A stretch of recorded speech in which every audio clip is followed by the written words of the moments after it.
मुंबई महानगरपालिकेमध्ये चोरी झाल्याची बातमी समोर येते। मुंबई महानगरपालिकेमध्ये धक्कादायक प्रकार उघडकीस आलाय।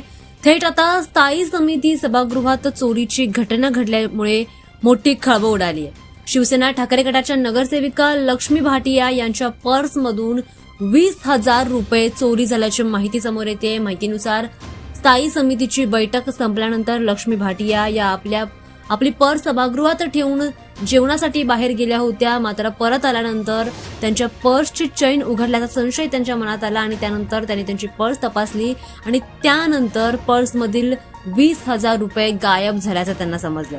या घटनेनंतर भाटिया यांनी महापौर, विरोधी पक्षनेते तसेच संबंधित अधिकाऱ्यांकडे तक्रार दाखल केली। मात्र सभागृहामध्ये सीसीटीव्ही कॅमेरा नसल्यामुळे नेमकी चोरी कोणी केली हा शोध घेणं आता अत्यंत कठीण जात आहे। मात्र तरी सुद्धा सभागृहाबाहेरच्या सर्वच ठिकाणांचे आता सीसीटीव्ही फुटेज तपासले जातात आणि नेमकी चोरी कोणी केली याचा शोध घेतला जातोय। दरम्यान महापालिकेची तिजोरी मानल्या जाणाऱ्या स्थायी समितीलाच आता जर तीच सुरक्षित नसेल तर मोठा प्रश्न या ठिकाणी सुरक्षेचा गंभीर प्रश्न निर्माण झालेला आहे, असा सवाल भाटिया यांनी उपस्थित केलाय। या प्रकारामुळे पालिका भवनातील सुरक्षा व्यवस्थेवर पुन्हा एकदा प्रश्नचिन्ह निर्माण झाले। या घटनेवरून विरोधकांनी सुद्धा प्रशासनावर टीका करत सुरक्षा व्यवस्थेमध्ये तातडीने सुधारणा करण्याची मागणी केलेली आहे।